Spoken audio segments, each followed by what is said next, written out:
And good morning, broadcasting live from the More Better Media Studios, which is in the corner of my living room.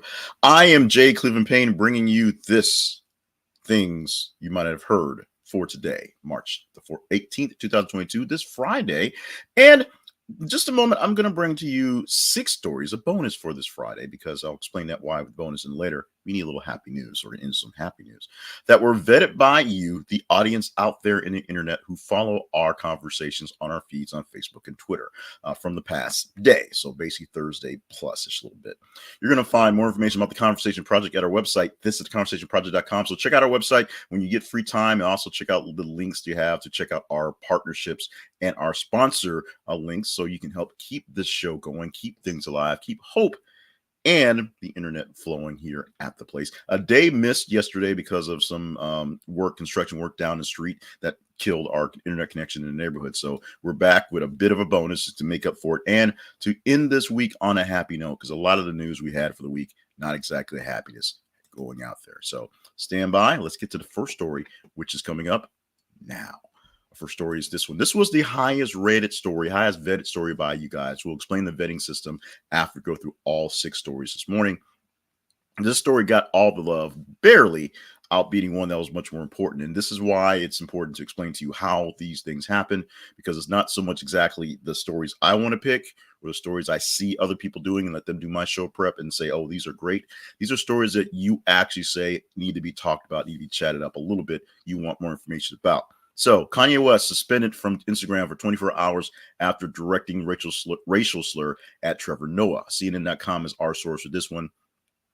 The racial slur Trevor Noah thing has been in the news for a couple of days, including Trevor Noah clapping back, if you will, at Kanye West. Kanye basically falling into deeper depths of, we'll just call it depression, because I can't diagnose this, but just deeper states of weirdness and just being despair after his breakup with Kim Kardashian, officially being not married, not quite divorced yet, because there's still money and paperwork and things to be done, and seeing the very blooming relationship that she is having with Pete Davidson. This is not apparently a quick sort of rebound. This is actually something that's really real and really touching, to the point that Pete Davidson is basically adding more ink to his body, which may not be the best idea in the world. But Kanye West is lashing out at many folks in this issue, now at Trevor Noah, because of things so vile that Instagram got upset, apparently. Instagram popped him for 24 hours. We'll see when he gets out of Instagram jail and how many filters will add on to that one and what will go on in this one. Someone in this case needs to reach out to Mr. West, Mr. Ye, if you will, and give him an intervention and give him something to kind of live with. We know he's a genius. We know he's a tortured soul, but unfortunately, unless he's making music, he's getting himself into some sort of trouble or making a complete ass of himself, which is what he's doing right now. Someone in Kanye's orbit needs to really care about him and make him sit down, stop doing some stuff for a while, and get some help, or just chill. Just chill.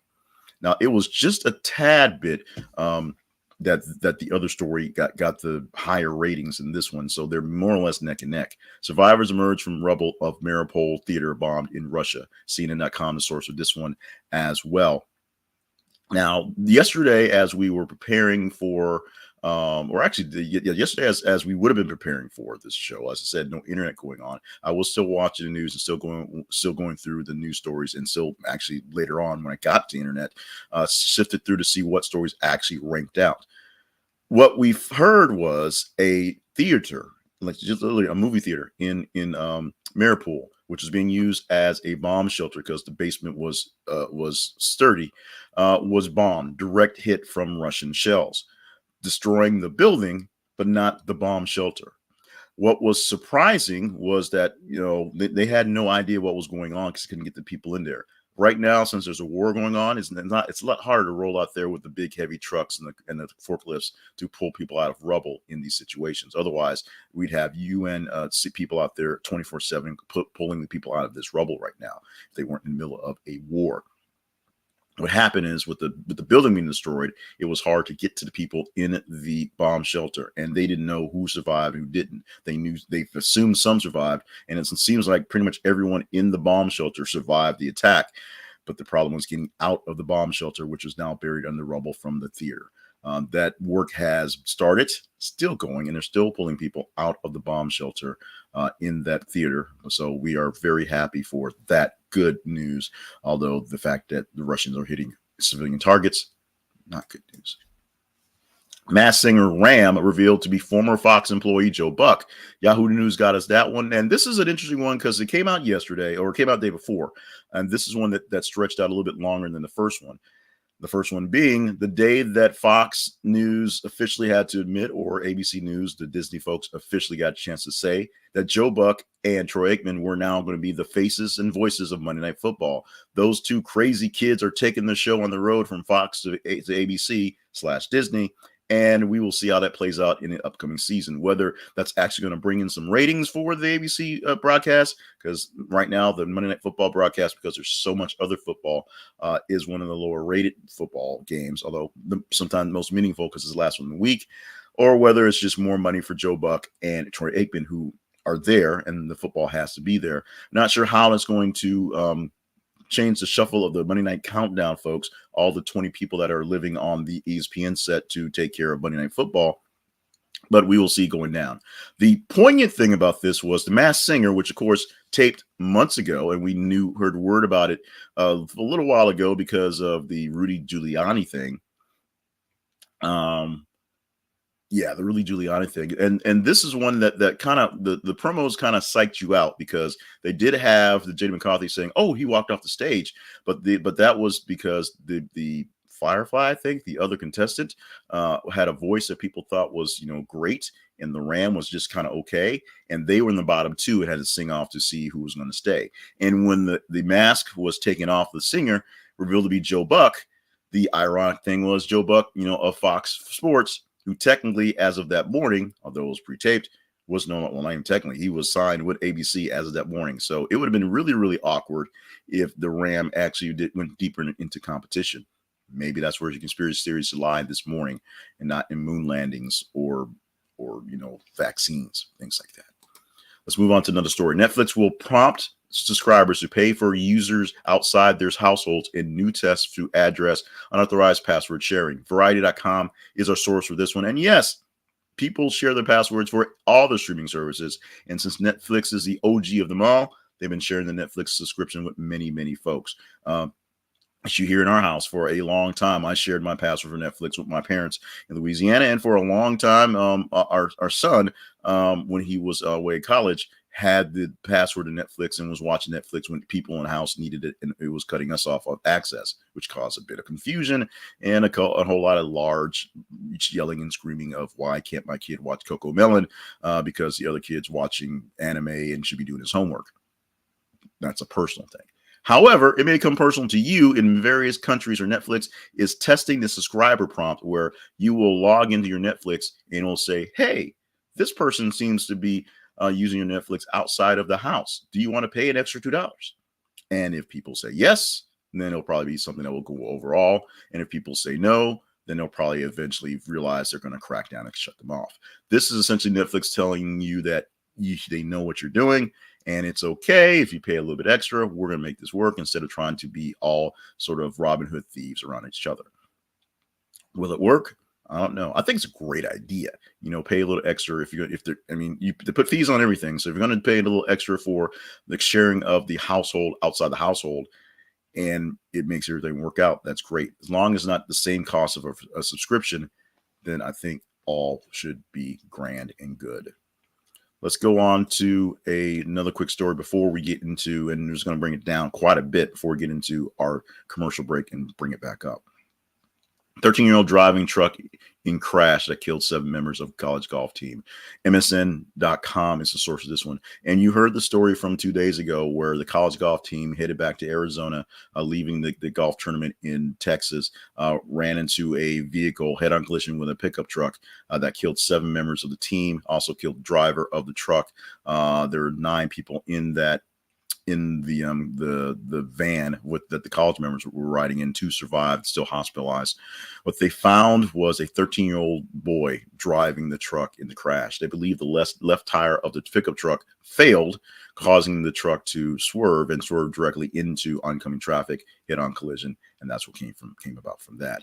In Texas, you must be 15 to have a driver's permit. That means you can drive with a person at the age of 15.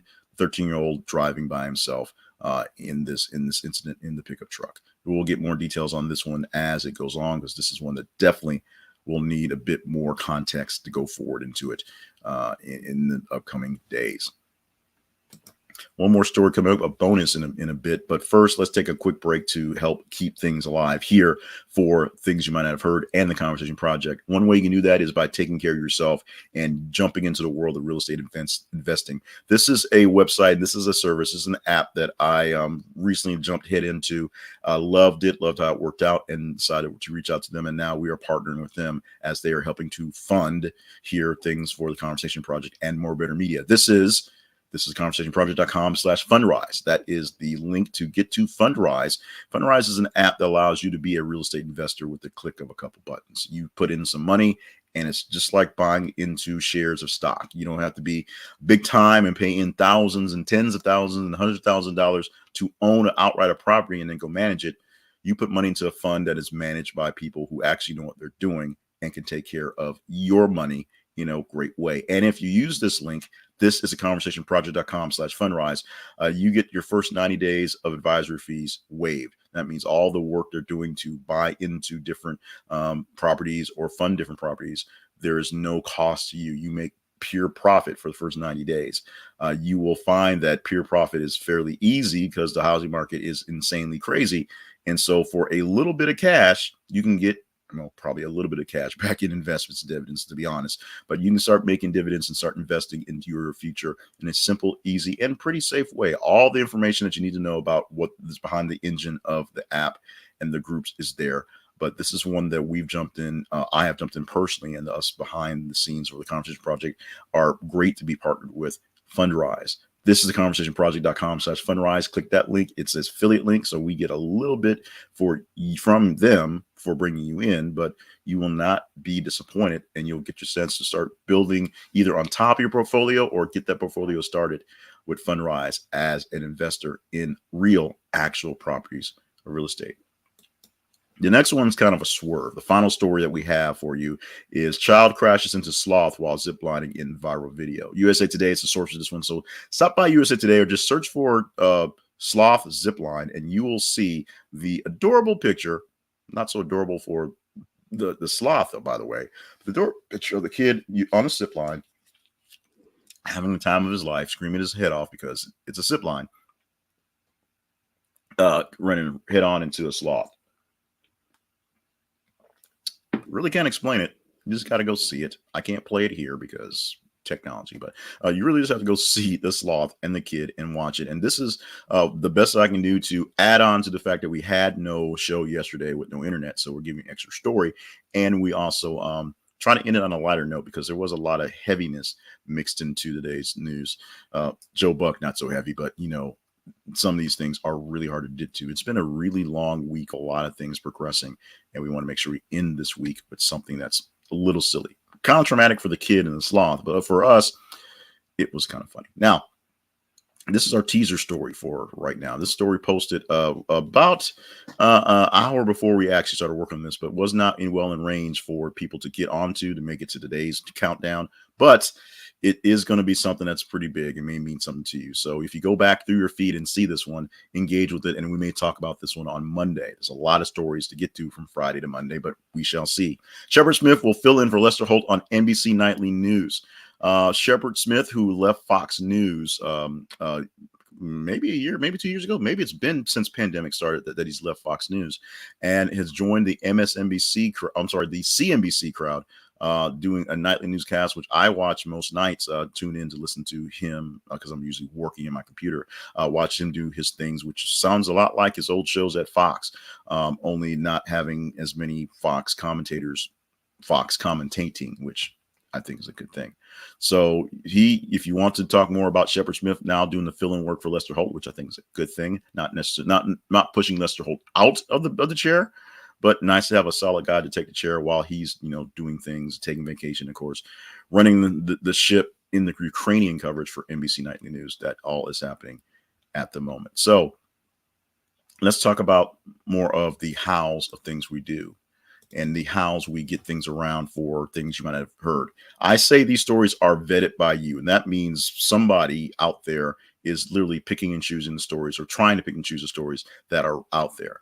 Follow us at our website, thisistheconversationproject.com, for more details about the Conversation Project in general. And you'll see also how you can click on the partnership links and the sponsorship links and other things to keep things going here for the actual podcast and the video. I keep calling the podcast. It is now, this is a video. And our feeds are facebook.com/this is the conversation project and twitter.com/th_conversation.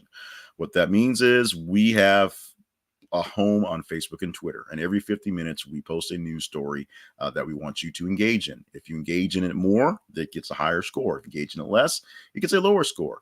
On Tuesday through Friday, we take the top 15 stories based on your engagement. We cut it off about 5 in the morning every morning. Take the top 15 stories and pick 5. Normally today we pick 5 stories to present to you, to present to the world, things that they might not know, or things you might have missed on the news coverage. Obviously, if you didn't vote it up, you probably missed it, and the people caught it for you. On Monday, we will give you the stories ranging from Friday through Monday and morning early, and we'll give you 7 stories from that list. We'll keep that from the top 30 stories, since we have 3 full whole days to get stuff as opposed to a full day. We take a bigger swath and take a larger swath of that and give you some great stories from the weekend. Will Shepard Smith survive the weekend? We shall see. We got 3 days to go. We'll work with that. We also have celebrity birthdays. Some things you might not have known. Happy birthday to Adam Levine, who's knocking on your window, staring at your door. I always mess up that lyric. Also, the Queen Latifah, now starring in The Equalizer, and Mike Rowe of Dirty Jobs, not starring in anything right now, and actually kind of taking some time off. I think he's still working on his book. He had a very popular, all his stuff is popular. He had his podcast that was extremely popular that he decided, I'm writing a book. I'm not getting paid that much for this podcast. This book is important. I'm taking time off. People got weirded out by that, because when famous people stop doing stuff because they can, people think they should be doing more stuff because they're famous and they work for them. And it's not that way. March 18th birthdays are those. And also today is National Sloppy Joe Day. So I'm not sure what made the 18th so special to be National Sloppy Joe, but Sloppy Joe, Sloppy Joe.